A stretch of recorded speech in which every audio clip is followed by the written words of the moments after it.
Good morning, everyone. I am your reporter for today. By the way, I am Mark Anthony Saportiza, one of the reporters of Topic 7. My topic for today is about setting normal product selling prices. Before we proceed, let us define what is the normal selling price. It is the price, or it is the target price rather, to be achieved in a long term. The normal selling price must be set high to cover all the expenses and to provide a reasonable profit or the target profit you want to get at the end of the year. Otherwise, the business will not survive. In contrast, in deciding whether to accept additional business at a special price, only differential costs are considered. Any price greater than the differential cost will increase profit in a short term. However, if you want it to be in a long term, products are sold at a normal prices rather than special prices. So there are 5 methods in determining normal product selling prices. So the managers use the 2 market methods and the 3 cost plus method. Let us first discuss the 2 market methods to determine the selling price. First is the demand-based concept. So of course by its um,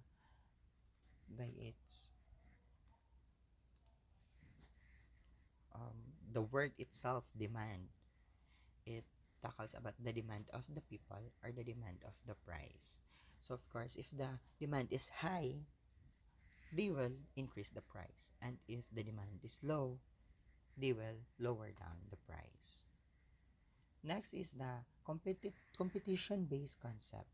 Sets the price according to the offered competitors. So the company will adjust to each other depending on the prices or the interest rates or whatsoever um, given by one company.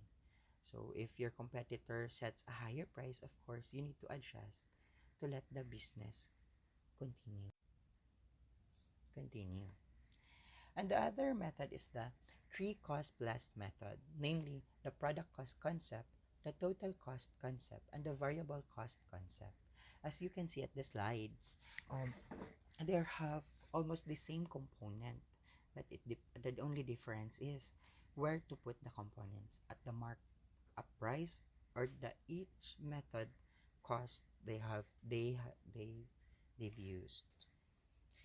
Before we proceed to the first method, which is the product cost concept, let us always remember these things. Remember that the cost plus methods determine the normal selling price by estimating the cost amount per unit and adding a markup computed as follows. Selling price is equal to the cost amount per unit plus the markup. Management determines the markup based on the desired profit for the product. The markup should be sufficient enough to earn the desired profit plus the cover to cover any cost and expenses that are not included in the cost amount.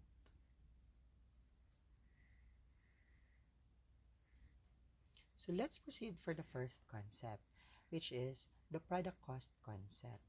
As you can see on the slide, the product cost concept, only the cost of manufacturing product termed the product cost are included in the cost amount per unit to which the markup is added.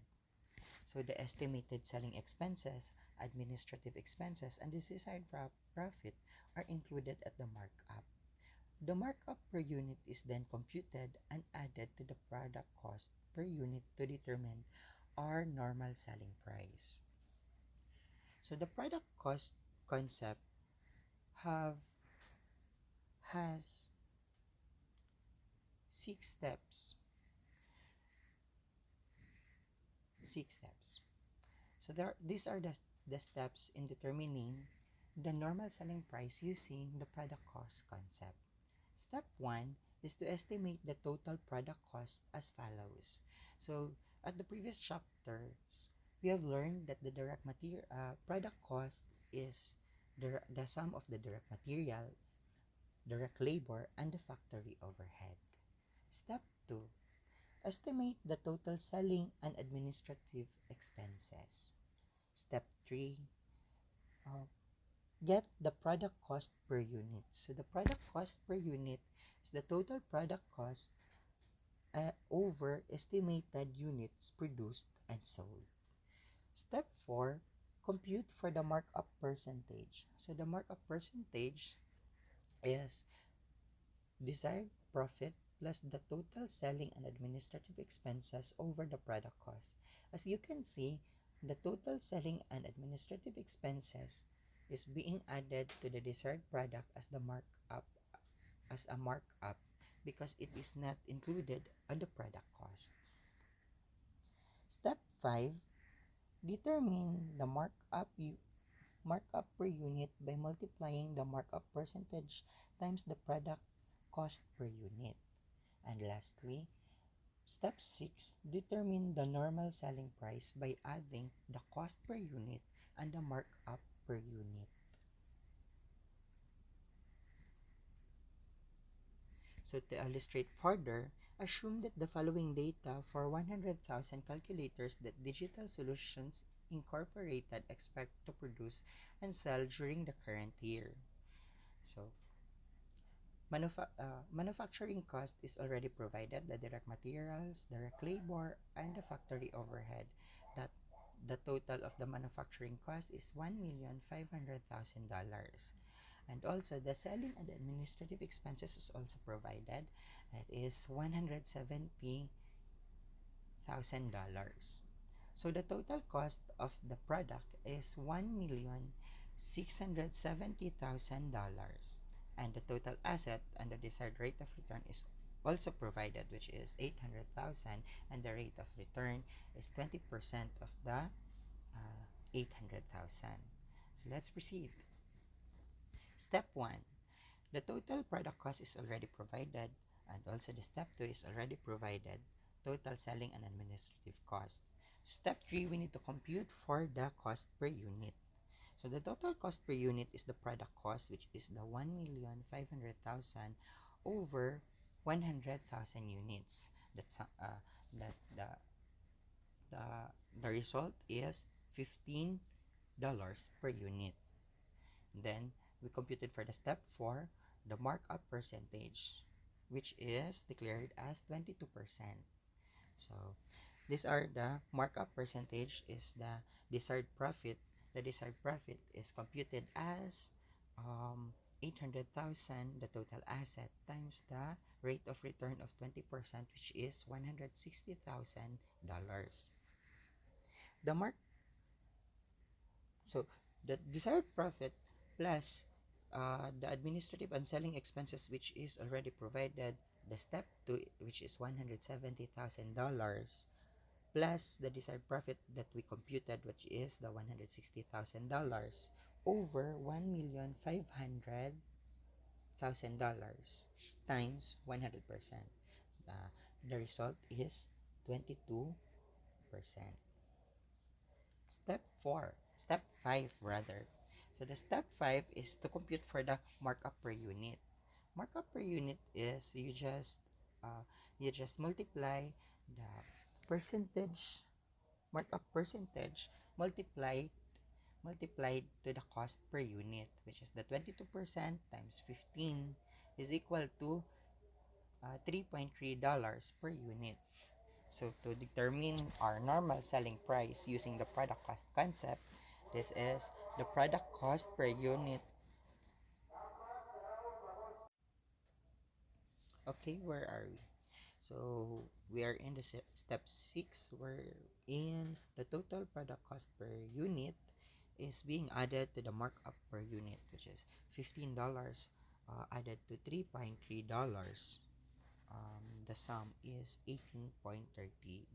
Thus, our normal selling price using the product cost concept is $18.30. Let's go to the next concept, which is the total cost concept. So as you can see at the slide, uh, or in the figure at the slide, um, the markup is only consist of desired profit, and the total cost, and the administrative and the selling expenses is being added to the total cost, not only just the manufacturing cost.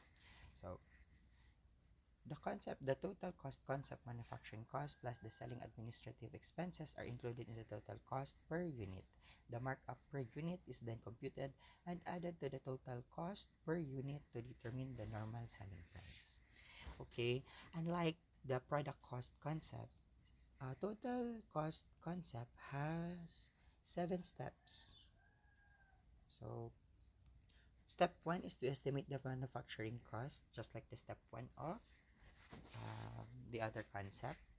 And then, of course, the direct materials, direct labor, and the factory overhead. Step 2 is to estimate the selling and administrative expenses. Step 3 is to estimate the total cost as follows. So, step 3 is being added already. This is the total manufacturing cost, the selling and administrative expenses. So, that would be the total cost. Step 4, divide the total cost by the number of units expected to be produced and sold to determine the total cost per unit. So, of course, the total cost per unit and the estimated units produced and sold. Step 5 is to compute the markup, the desired profit over the total cost. As you can see, the difference from the other concept is desired profit and selling and administrative expenses are being added to the markup percentage, the upper side. The desired profit is normally computed based on the rate of return of assets as follow. So of course, same ra gyapon. Desired rate times the total asset. Okay, and the step 6 is to determine the markup per unit by multiplying markup percentages times the total cost per unit. Next is to determine the normal price. So, of course, same lang yapan ang ato ang mga formulas. So, to illustrate more, so given that these are the manufacturing cost,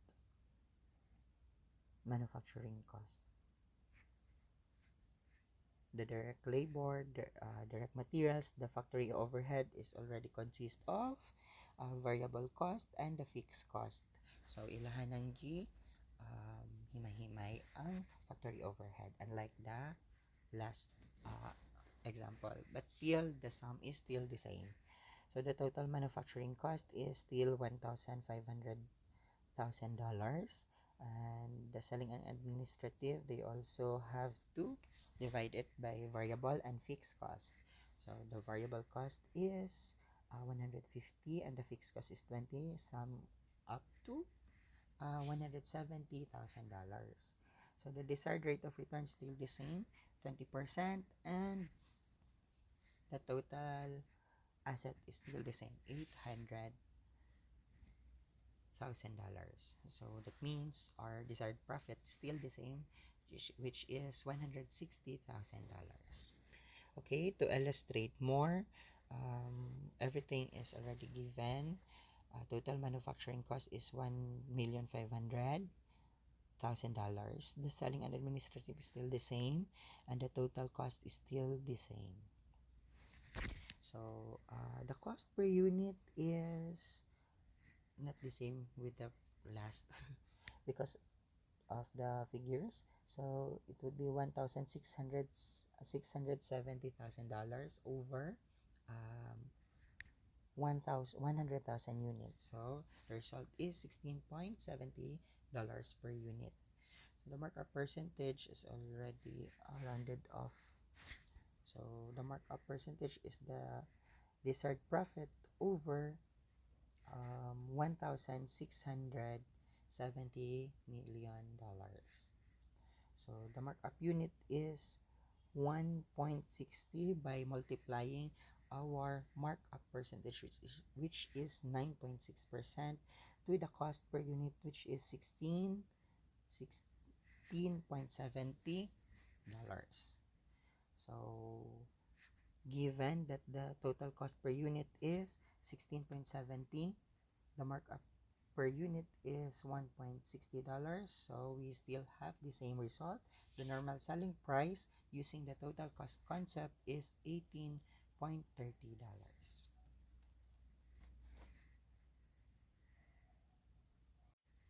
So to check, they have provided the income statement of Digital Solutions Incorporated. So 18.30, given that the normal selling price is 18.30, generate the desired profit of 160, illustrated by the income statement as follows. So the sales minus the expenses,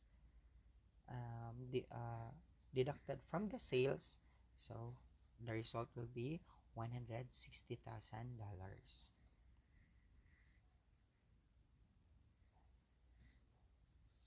So let's go to the next concept, which is the variable cost concept. So variable cost concept, as you can see, fixed cost is being added to the desired profit, and then on the variable cost would be the cost, total cost of everything. So the variable cost concept, only variable costs are included in the cost amount per unit to which the markup is added. All variable manufacturing costs as well as the variable selling and administrative cost expenses are included in the cost amount. Fixed manufacturing cost, fixed selling and administrative expenses, and desired profit are included in the markup. The markup per unit is then added to the variable cost per unit to determine the normal selling price. So, variable cost concept have seven steps to apply. So of course, step one is to estimate the total variable cost as follows. So we only computed all the variable product cost, so direct materials, direct labor, and the variable factory overhead. Step 2 is to estimate the total variable selling and administrative expenses. Step 3 is to determine the total variable cost as follows. Total variable cost plus the total selling and administrative cost is equal to the total variable cost. Step 4 is to compute the variable cost per unit. So total variable cost over estimated unit produced and sold. Step 5 is to compute the markup percentages. So it varies from the different concept. So the markup percentages of the variable cost concept is the desired profit plus the total fixed cost and expenses. As you can see, the total and expenses is being added to the desired profit because it is not included in the cost of the product. So, of course, the desired profit is also computed as the desired rate of return times the total asset. Step 6 is to determine the markup per unit by multiplying the markup percentage times the variable cost per unit. And step 7, our universal um, formula, which is the cost per unit added to the markup to get our normal selling price. So to illustrate, assume that the data of the production of sale of 100,000 calculators of the digital ink as the preceding example. So the data of the previous example, we will use that one. The normal selling price of 18.30 is determined under the variable cost as follows. So of course, the total variable cost is only 1,450 because we only use the variable factory overhead, which is 150, not the whole factory overhead, which is the 200,000, only the variable one. Okay, Step 2 is the variable selling and administrative expenses, which is 150. Oh, we left behind the fixed variable, the fixed administrative and selling expenses, which is the 20,000 pesos, dollars, I mean. So the total variable cost would be 1,600 because it is added from the variable product cost and the variable administrative and selling expenses. So $1,450,000 plus $150,000 is equal to 1,600,000. So the variable cost per unit is 16 dollars per unit because we divided the 1,600,000 dollars per dollars over 100,000 unit. So the markup percentage would be desired profit plus the total fixed cost and expenses over the total variable cost.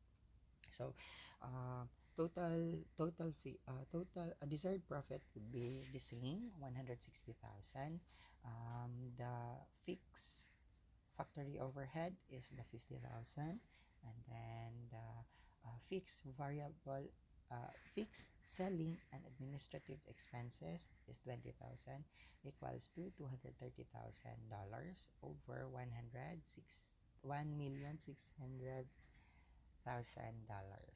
So the result is 14.4%. So let's go to step 6, which is to multiply 14.4% to the selling variable cost per unit, $16, and the result would be 2.30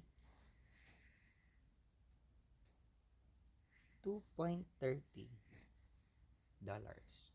So $16 added to the markup price per unit, which is 2.30. Normal selling price is 18.30.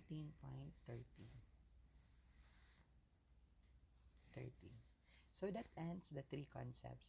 So as you can see, whatever concepts we use, we still end up with the same normal selling price using also the same figures.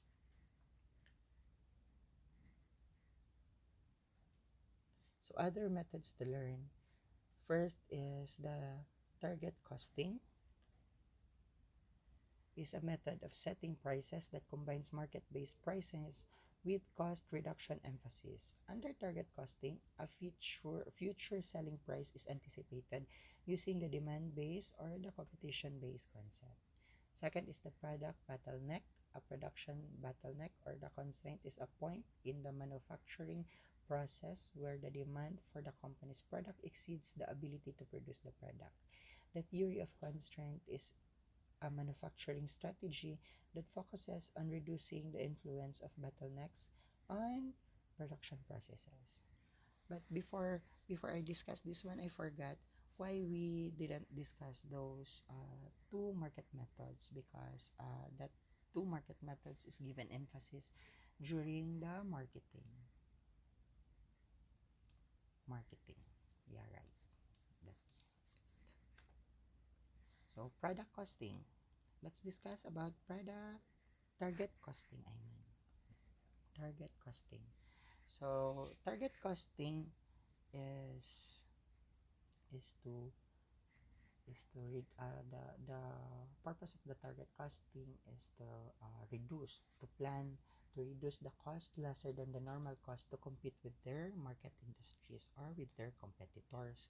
So that dramatic plan to reduce is called the cost drift. So how to reduce the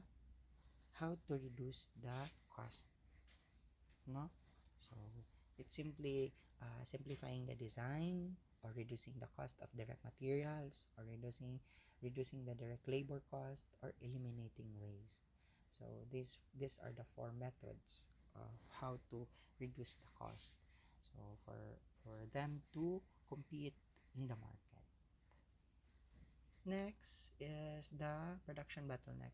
When a company has a production bottleneck in its production process, it should attempt to maximize its profit subject to the production bottleneck.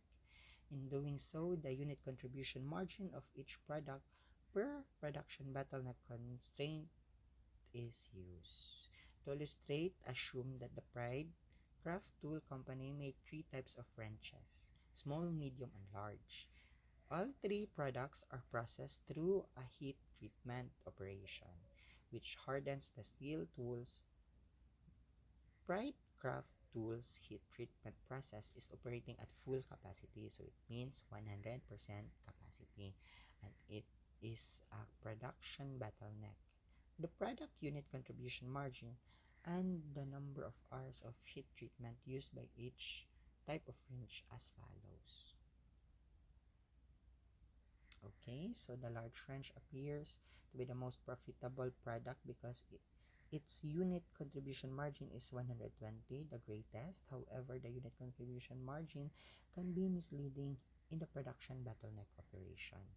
In production bottleneck operation, the best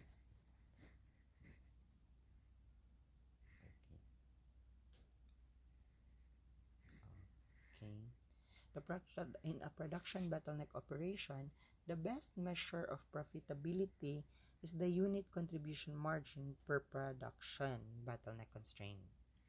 For Pride Craft Tool, the production bottleneck constraint is heat treatment process hours. Therefore, the unit contribution margin per bottleneck constraint is expressed as follows. So the unit contribution margin per production bottleneck hour is the unit contribution margin over heat treatment hours per unit. The unit contribution margin are for each of the wrenches produced by Pride Craft Tool is computed as follows. Okay, so the small wrench produces the highest unit contribution margin per production bottleneck hour, which is the 90 per hour. In contrast, the large has the largest contribution margin of 120 but has the smallest unit contribution margin per production bottleneck hour. So it is $15 per hour. Thus, the small wrench is the most profitable product per production bottleneck hour and is the one that should be emphasized in the market. So that ends my report. Thank you. And sorry, medyo kakahinay ang slide, gaka-loading. So thank you and God bless. Once again, this is Mark Anthony Sapertisa, your last reporter of the day.